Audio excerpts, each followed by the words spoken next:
इस वीडियो में हम लोग पढ़ेंगे वेन शियर टेस्ट के बारे में, जो ये भी शियर स्ट्रेंथ में ही हम लोग पढ़ते हैं। वेन शियर टेस्ट एक इंस्ट्रूमेंट होता है जिसको हम लोग लैब में भी उपयोग करते हैं और फील्ड में भी उपयोग करते हैं, लेकिन दोनों का डायमेंशन अलग अलग होता है। तो वेन को समझने के लिए जस्ट एक थोड़ा सा बताने का कोशिश कर रहे हैं। कुछ इस तरह से होता है, ऊपर रॉड लगा हुआ रहता है इस तरह से, और नीचे ये कट करता है मिट्टी को, जो कि फिगर में दिखाया गया है। तो ये एक टेस्ट है जिसको हम लोग लैब में भी करते हैं और फील्ड में भी करते हैं। This test is perform in lab और इन द फील्ड। मतलब इसका हम लोग इसको परफॉर्म मतलब इससे जो एक्सपेरिमेंट करते हैं हम लोग फील्ड में भी करते हैं और लैब में भी करते हैं, लेकिन फील्ड में जो डायमेंशन होगा और लैब में जो डायमेंशन होगा दोनों अलग अलग होगा।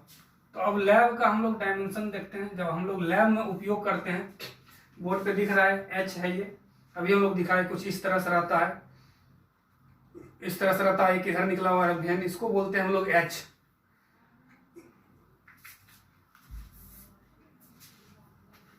मतलब ये जो है मेरा यही वेन है, इसको बोलते हैं एच, और यहां से लेके यहां तक ये डी कहलाता है, ये वाला लेंथ, ये हो गया डी।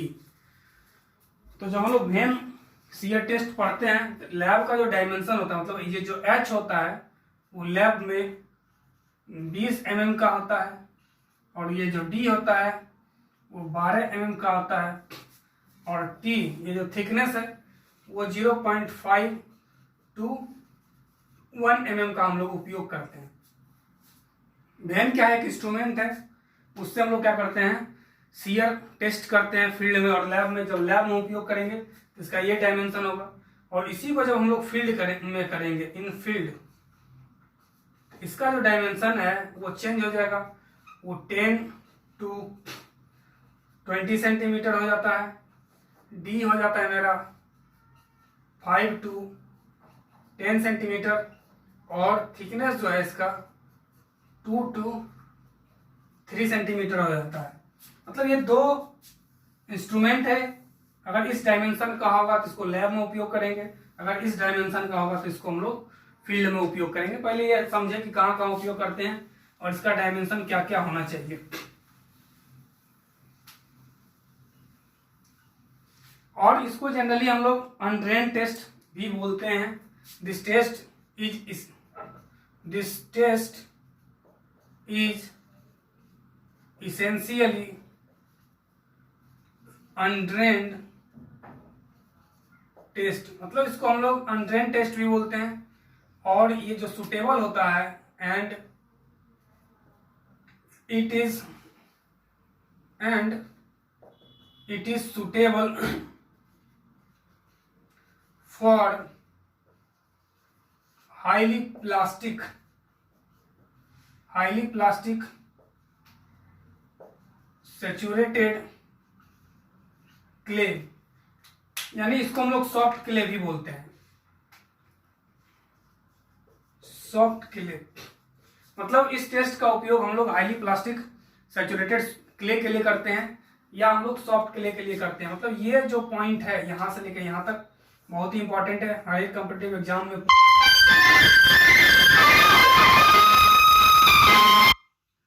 इस पॉइंट को याद रखना है कि ये जो टेस्ट होता है जनरली किसके लिए होता है, हाईली प्लास्टिक सैचुरेटेड क्ले के लिए हम लोग ये टेस्ट करते हैं। अब हम लोग इसमें क्या करते हैं, वेन को पंच कर देते हैं। मतलब यही वेन था इसको हम लोग ग्राउंड में क्या करते हैं, पंच करते हैं, धसा देते हैं। The vane is punch into the soil and a torque is applied at the rate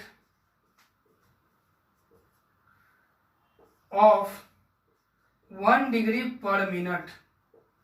अब क्या किए, वेन को ग्राउंड में डाल दिया। ग्राउंड में फील्ड में अगर टेस्ट कर रहे हैं तो इसको हम लोग वेन को डाल देते हैं ग्राउंड में, और इसको हम लोग क्या करते हैं, घुमाते हैं, टॉर्क देते हैं।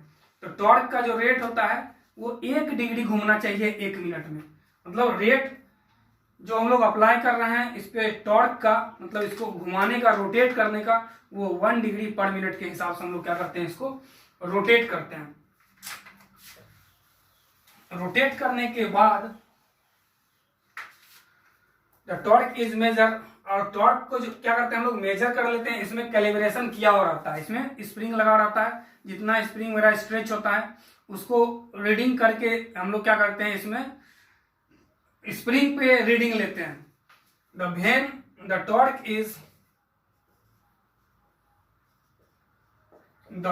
Is measure by A calibrated torsional spring. कितना हम लोग टॉर्क अप्लाई किए हैं, ये क्या होता है, उसमें कैलिब्रेशन किया रहता है स्प्रिंग पे, उसमें क्या होता है, नोट होता है, उसको हम लोग क्या करते हैं, नोट कर लेते हैं। जहां के मेरा क्या है, स्प्रिंग कांस्टेंट है, ये मेरा स्प्रिंग कांस्टेंट है, और ये मेरा क्या है, एंगल ऑफ रोटेशन है, एंगल ऑफ रोटेशन। कितना हम टॉर्क अप्लाई किए इसको हम लोग मेजर करते हैं, कैसे, तो वेन शियर टेस्ट में कैलिब्रेशन किया हुआ रहता है, उसको हम लोग देखते हैं और देख के क्या करते हैं, कितना टॉर्क हम लोग अप्लाई किए ये हम लोग मेजर कर लेते हैं। अब इसमें 2 केस है, इसमें पहले एक एक करके पढ़ते हैं। Case 1, when only bottom of the vein pertain in shearing, it means top edge of the vein is on the surface